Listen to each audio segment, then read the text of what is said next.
Welcome to the deep dive. Okay, so our mission today is pretty clear. We're really embarking on an immersive deep dive into Karnataka, that truly dynamic state in southern India. We'll be sifting through the sources you've provided, pulling out those surprising facts and vital insights.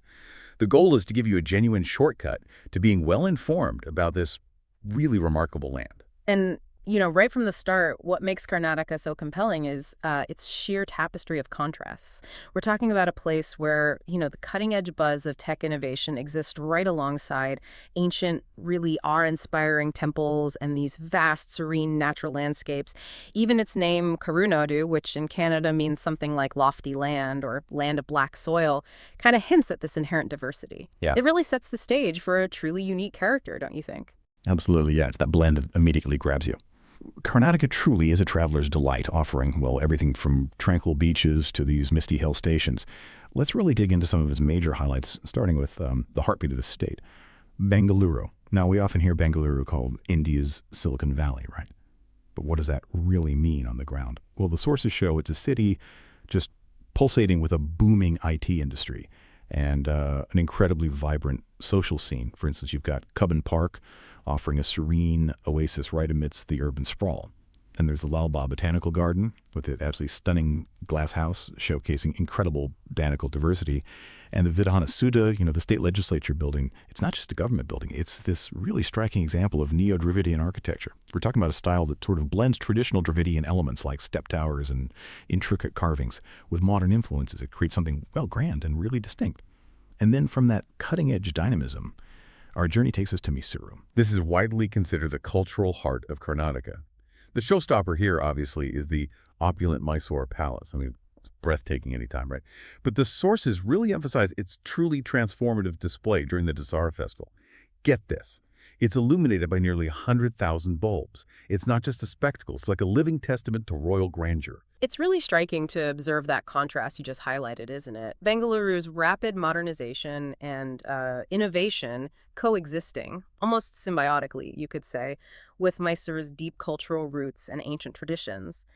The sources seem to suggest this isn't accidental, like, for example, the economic prosperity from the tech sector often fuels investment back into heritage preservation and cultural initiatives. Oh, interesting. Yeah, it's a dynamic interplay where the new often supports the old, allowing Karnataka to maintain such a rich heritage while still embracing this rapid change. It's a delicate balance they seem to have, pretty much mastered. It serves as a really fascinating case study. That's a really insightful point. So, the modern prosperity actually becomes a kind of guardian of the past. Okay, shifting gears slightly. If you look at Karnataka's historical treasures and its natural grandeur, you'll uncover even more compelling stories and experiences. Take Hampi, for instance, in Vijayanagara district. It's a UNESCO World Heritage Site. Now, this isn't just a collection of ruins. It was once the magnificent capital of the Vijayanagara Empire, one of the wealthiest, most powerful empires in Indian history. The ruins, from grand temples to what were once bustling bazaars and those really impressive stone chariots, they just speak volumes about a sophisticated civilization. Must-sees definitely include the Virupaksha Temple, which is still an active place of worship, and the Vitala Temple with its famous musical pillars. And these aren't just decorative. These columns are carved from single blocks of resonant stone. Each one is designed to produce distinct musical notes when tapped. It's a true marvel of ancient acoustics and craftsmanship. It's kind of mind-blowing, actually. Yeah, absolutely mind-blowing. So, from these echoes of ancient empires, our journey takes a natural turn towards Karnataka's verdant landscapes.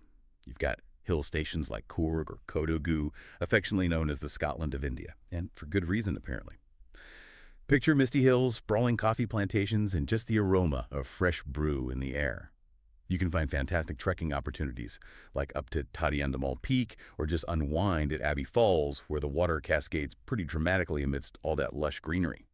Then there's Chikmagalur, another coffee haven, offering equally scenic trails and home to Mullayanagiri. That's Karnataka's highest peak, promising some truly panoramic views. And for those who prefer the coast, the sources point to the tranquility of Gokarna's own beach and Kudal Beach. Seems perfect for a laid-back vibe. In contrast, Udupi's Malpe Beach is apparently where you'd head if you're looking for more vibrant water sports action. What becomes immediately clear, I think, when you look at these natural features is just the astonishing ecological and geographical diversity packed into this single state. I mean, from those misty mountains and dense forests to tranquil, sun-drenched beaches, Karnataka truly offers varied experiences for pretty much every kind of traveler, all within its borders. It's like a microcosm of India's natural beauty. Yeah, exactly. And the natural wonders don't stop there either. Karnataka is also a sanctuary for really captivating wildlife. The sources highlight Bandipur and Nagarhole national parks. They're thriving habitats for majestic tigers, vast herds of elephants, and those elusive leopards. It's truly a privilege to witness something like that. For a different kind of adventure, Dandeli in Uttarakhand is mentioned as a hotspot for thrilling river rafting on the Kali River. And it's a birdwatcher's paradise, too, with sightings of rare species like hornbills. And speaking of jaw-dropping sights, you have the Jog Falls in Shivamoga, fed by the Sharahathi River. It stands as one of India's highest waterfalls. Apparently, during the monsoon season, it transforms into this absolutely spectacular torrent, just a force of nature that genuinely takes your breath away. Wow. Yeah. And for spiritual seekers, the Udupi Sri Krishna Temple is renowned. It has this unique worship style where devotees view the deity through a special 9-hole window called the Navagraha Kindi. Hmm? And the Hoysala temples in Balur and Halebidu, they aren't merely ancient structures. They're living testaments to artistic devotion. They showcase incredibly intricate stone carvings that narrate epics and myths in stone. It's amazing. We also can't overlook Badami, Aihole, and Patadakal in Bagalkot. These are described as just treasure troves of rock-cut caves and ancient architecture, offering a really tangible glimpse into centuries of evolving temple design and sculptural brilliance. And if we zoom out a bit here, these sites are far more than just tourist attractions, aren't they? They are profound windows into the spiritual, philosophical, and artistic traditions that have shaped Karnataka for centuries. They represent these deep creative legacies that continue to resonate even today. It's fascinating to consider how these ancient architectural marvels, with their incredible detailing and stories, actually continue to inspire contemporary art and design. You kind of see echoes of their forms and narratives in modern creative expressions, proving that cultural heritage is this continuous thread, not just something stuck in the past. That's a great way to put it, a continuous thread. Okay, let's unpack Karnataka's culture then, which is vividly described in the sources as this rich tapestry woven by its Kannada-speaking people and diverse communities. It's clearly a truly vibrant and living culture, not just something, relegated to history books.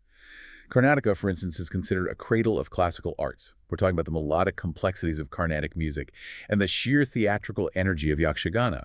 That's a vibrant folk theater that spectacularly blends dance, drama, music, and these really elaborate costumes. Sounds incredible. Yeah. And when it comes to festivals, the entire state just seems to light up. Mysore Dasara, for example. It's more than just a celebration. It's a 10-day extravaganza steeped in history. It features grand processions, music, and the iconic Jumbo Savari, where these elaborately caparisoned elephants parade through the streets. It must be a sensory overload, but in the best possible way. Then you have Ugadi, the Canada New Year. It's celebrated with this unique dish called Bevu Bella, a paste of neem leaves and jaggery, symbolizing life's sweet-bitter balance, which is a beautiful philosophical touch, I think. That's lovely. And we shouldn't forget the ancient Karaga festival in Bengaluru, or the Hampi Utsav, which apparently brings the ruins of Hampi alive with folk dances and vibrant markets. Okay, here's where it gets really interesting for the palate, I think. Karnataka's cuisine. It's truly a foodie's paradise with really distinct regional flavors. So in South Karnataka, you'll find a love for rice-based dishes like bizi bele bath. Imagine this hearty, flavorful blend of rice, lentils, fresh vegetables, all infused with aromatic spices. Or the sweet Mysore pak, a dense, melt-in-your-mouth kind of fudge made from ghee and gram flour. Oh, Mysore Peelt is famous. Totally. Then coastal Karnataka, as you might expect, offers incredible seafood delights. Things like cane fry, which is a perfectly spiced fried ladyfish, and these savory Mangalore buns. They're soft, slightly sweet fried bread. And then up in North Karnataka, the staple is gelada roti, which is a healthy sorghum flatbread. It's often served with a variety of robust, spicy curries. Sounds hearty. Definitely. And of course, you absolutely cannot visit Karnataka without experiencing its signature filter coffee. That's the strong, frothy, deeply aromatic coffee that's just an essential part of the daily ritual there. Gotta try the filter coffee. Absolutely. So to round out this cultural overview, we have to talk about Karnataka's artistry and handicrafts.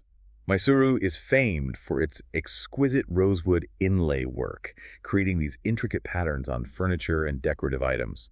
You'll also find stunning Bijarware metal crafts. They're known for their unique black metal alloy inlaid with silver. Very distinctive look. And those Chanapatna wooden toys. They're not just toys, they're like little works of art, vibrantly colored, handcrafted, world famous for their lacquered finish. Right, the Chanapatna toys. I've heard of those. Yeah. And then there are sandalwood carvings with their distinctive aroma and the luxurious silk saris from Bengaluru, renowned for their rich weaves and patterns. These are highly prized souvenirs.